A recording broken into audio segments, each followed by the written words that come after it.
let us start the introduction with answer me one question. What are the basic needs for any human for their survival? What can be the basic needs for any human for their survival? Food, clothes, oxygen. Okay, food, clothes, oxygen, anything more? Shelter, good, very good. Water, good enough. Anything more? Clothes, okay.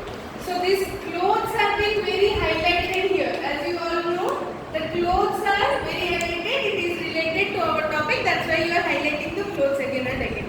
Now, so all of you know clothes is a very basic human need. All of us require the clothes. Now, how is this clothes prepared? Any answers? How is this clothes prepared? Do you have any idea? You have already read in your previous classes. How are clothes prepared? Isn't this? Cotton. Okay, cotton. Okay. Wool silk. Okay. So I got so many answers. Cotton, wool, silk, and so many different things are there. So what are these? What are cotton? What are wool? What are silk? What are this? What can you categorize this into? Is that fibers? Very good.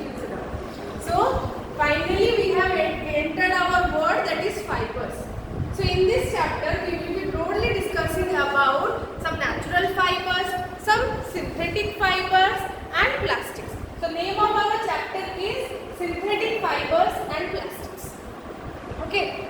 So as you all have said now that you all are very well known to some fibers that are like cotton, silk, wool. So where are these derived from? Where is cotton derived from? Cotton plant. Cotton plant, very good. Where is silk derived from? Silk. Okay. Where is wool derived from? Silk. Okay. So all of you have an idea about, so these cotton, silk, wool, all these are derived from some natural sources. Okay, let it be plant, let it be animal. So any fiber that is collected or derived from a plant or animal source are known as natural fibers. Okay, so what are natural fibers? Write it down everybody. The fibers that are obtained, from natural sources are known as natural fibers. For example, we already have discussed like cotton, wool, silk. These are very common examples of natural fiber. All of you understood? Yes. Okay. So, now can you tell me, are there any other fibers except from cotton, jute, silk and wool that we have discussed now? Do you have any other idea about this? Please answer. Linen, okay, very good. Rayon, good enough. Anything else? Polyester, okay. So, you know some common terms that like rayon, linen, nylon. There are some other sources also. Do you know how is this linen, nylon and all these are prepared from? Are they derived from any natural sources? No. They are not derived from any natural sources. Rather, they are known as man-made fibers. Okay, man-made fibers, otherwise known as the synthetic fibers. Okay, so there are two categories of fiber till now we have discussed. One is natural fiber that is derived from the plant and animal sources, and now second one we have got, that one is synthetic fiber. Synthetic fiber, which is also known as man-made fiber and is prepared artificially by human beings in the laboratories. Am I clear everybody? All of you clear? Yes. Okay. Now, I have a question. Do you have any question? No? Don't have any question? I have a question. Do you have a question? Yes. What are the raw materials? We will discuss this forward in this chapter only. What are the raw materials required? But before going to this, your question, I will address your question. But before your question, I want to ask a question. Now, what was the requirement of this synthetic fibers to be developed? We know synthetic fibers are developed nowadays, are very common. Now, why did we switch from natural fiber to synthetic fiber. Why there was a requirement that the scientists thought of that we will prepare some synthetic fibers and all those? Yes. Is more durable. More Durable. durable. Okay, very good. Natural resources are limited. Okay, very good. Natural resources are limited in quality. Anything else? Anybody else? No answers? Okay. Can anybody approximately say me what can be the population of the world? 4 billion. Some billions? Yes, some billions? Yes or no? The population of the world is in terms of some billions. Now, all these billion of people requires clothing? Yes or no? Yes, require clothing. Now, can you say me how much time will you need to prepare one cloth made out of cotton? First you have to plant a tree, then the tree will grow up, then there will be cotton fruit, then from that fruit the cotton will be derived, then the cotton will be deseeded, then from that cotton fibers will be made, and from that fibers fabric will be made, then cloth will be made. So how long procedure is this? Similarly, all of you know how very popular silk is. Very popular nowadays, that very shiny thing, everybody wants to wear that. Now, all of you have gone through the silkworm's life cycle in your previous classes also. So how long it requires to prepare a silk thread from silk moth? Very long time. It has a life cycle of its. When it will be converted into pupa, then it will be boiled, and in that process then we will get the silkworm. Yes or no? Do you remember or not? Yes. Yes. So this takes a very long time. So think of it. If you will take so long time for preparation of one cloth, how much time do you require for preparation of billion of cloths to meet the requirement of those billion people? So that is not a considerable thing. No, we cannot. We don't have this much long time to prepare. We don't have also that much resources. This much silkworm, that much cotton trees. We need so much of resources to fill the demands of such a large population. Okay, so to meet the requirements of the growing population, scientists have come with an ideas how to prepare the fibers very resourcefully within the laboratory within a short period of time, which will be of less cost also and will be more durable also. So here it comes that all the natural, however, fulfill the demands of the fiber and fabric. The large demands of fibers and fabrics were unable to be fulfilled by the natural fibers. So, to meet these ever-increasing demands of the whole of the population, to meet these demands, here scientists have developed some artificial fibers. Those are known as synthetic fibers or the man-made fibers. All of you clear? Write down, all of you. Write down the question. Very important question for you. Why synthetic fibers were developed? Why synthetic fibers were developed? Here the answer also lies in your book. To meet the ever increasing demand. To meet the ever increasing demand of the population. To meet the ever increasing demand of the population, scientists have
is also the fabric of the fabric.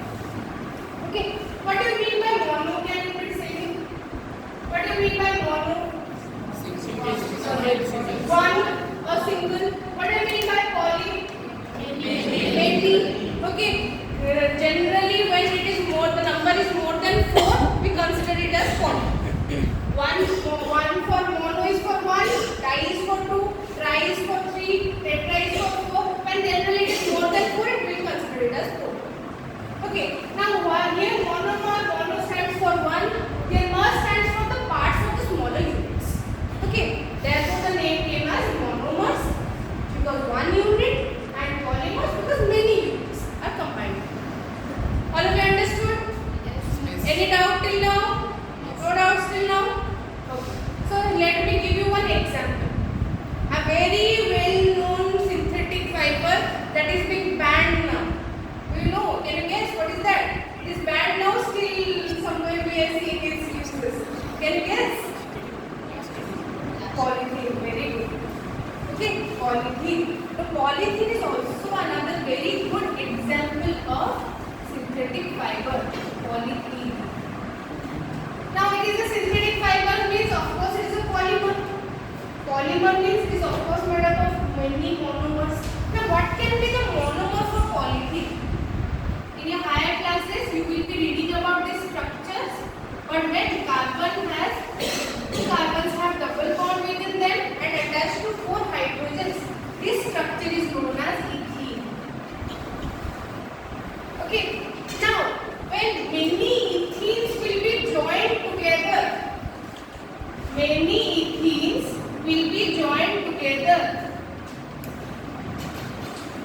in n number, then it will be known as polythene. So what is the monomer for polythene? Ethene is the monomer for polythene. Okay, so when many ethenes will be joined together, ethene acts as a monomer. So when there will be ethenes, there will be many ethenes, n number of ethenes. Okay, many ethenes will be joined together, then they will be known as a polymer or the polythene. This is an important question, so all of you note it down. Okay, what is the monomer of polythene? Clear all of you? All of you clear? So let us see what videos do you have in duster. Where is the duster?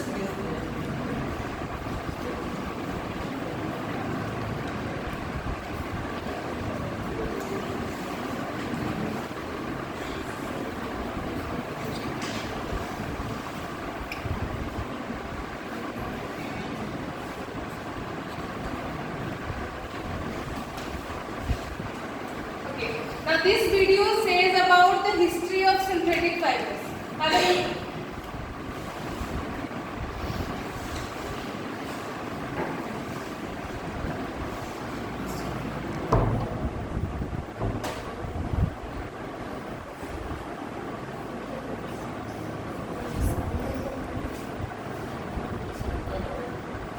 Speaker not working.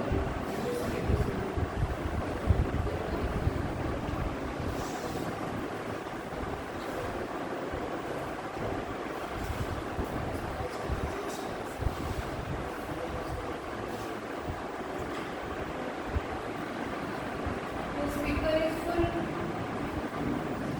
Speaker might not be working.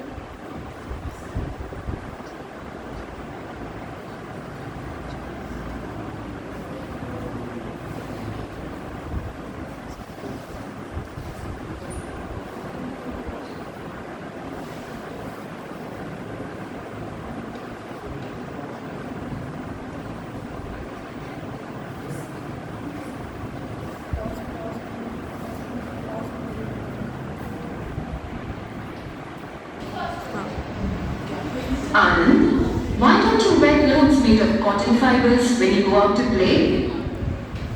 Cloth made of natural fibers is more suitable for a warm climate as it allows our skin to breathe. Then why do we use synthetic fibers? That's because natural fibers have their drawbacks as well. Cotton and linen wrinkle easily. Silk has has to be handled delicately. Wool shrinks and is not moth resistant. In 1664, the English scientist Robert Hooke explored the possibility of producing artificial silk. After more than 200 years, the first artificial fiber, rayon, was invented. Rayon was invented by Hilaire de Chardonnay in the early 1880s. Rayon is made from wood pulp. Wood pulp is a naturally occurring cellulose-based raw material. It is chemically treated to produce rayon. So, rayon is not completely synthetic. Then what fiber is completely synthetic? Nylon. Dr. W. H. Carruthers invented nylon in 1937. It brought about a revolution in the fiber industry. Nylon today is put to a variety of uses. It is used as sewing thread. It is also used in parachutes, tires, tents, ropes, toothbrushes, socks, and car seat belts, among others. There are many other synthetic fibers. Polyesters and acrylic are other commonly used synthetic fibers. Polyester is also known as wash and wear. Polyester is made of many units of the set of chemical compounds called esters. Polyester fabrics are very popular, not only because they are cheap, but also because they remain wrinkle-free after several washes. Terylene and dacron are polyester fibers.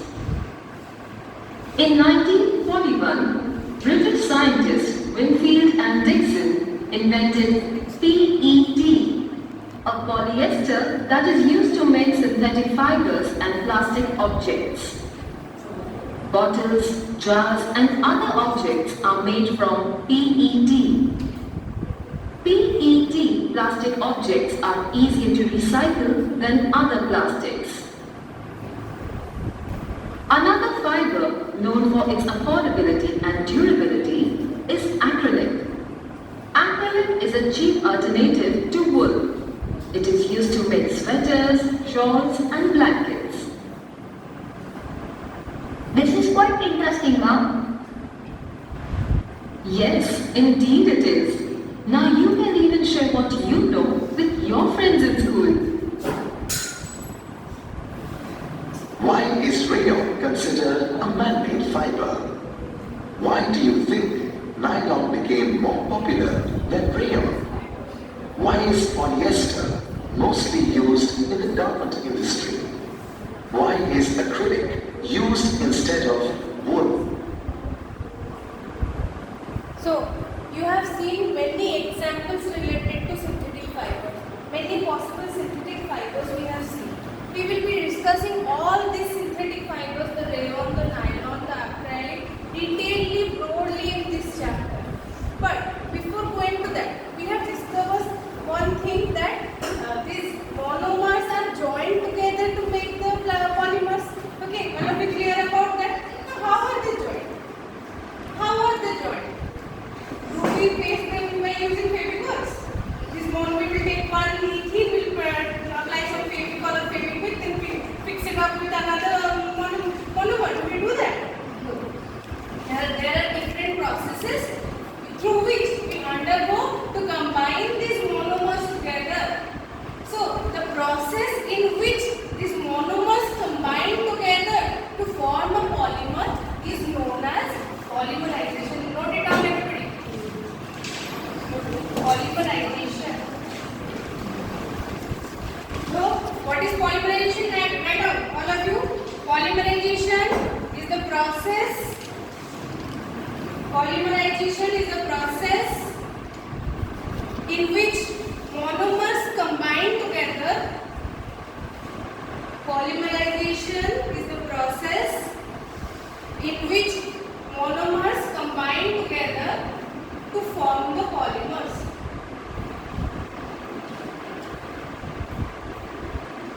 Alright? So till now, if we will summarize, we have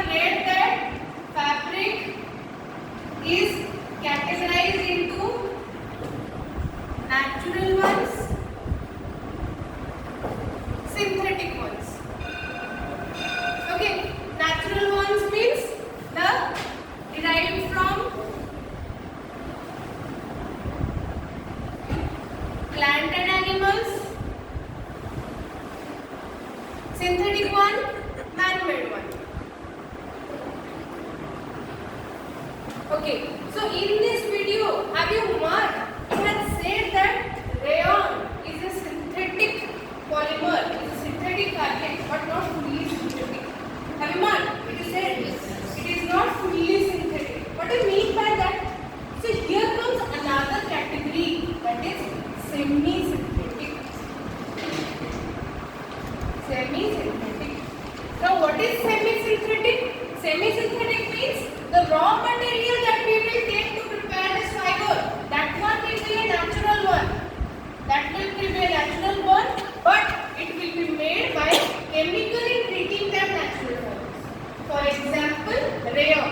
Rayon is the raw material required to prepare the rayon is a wood cellulose.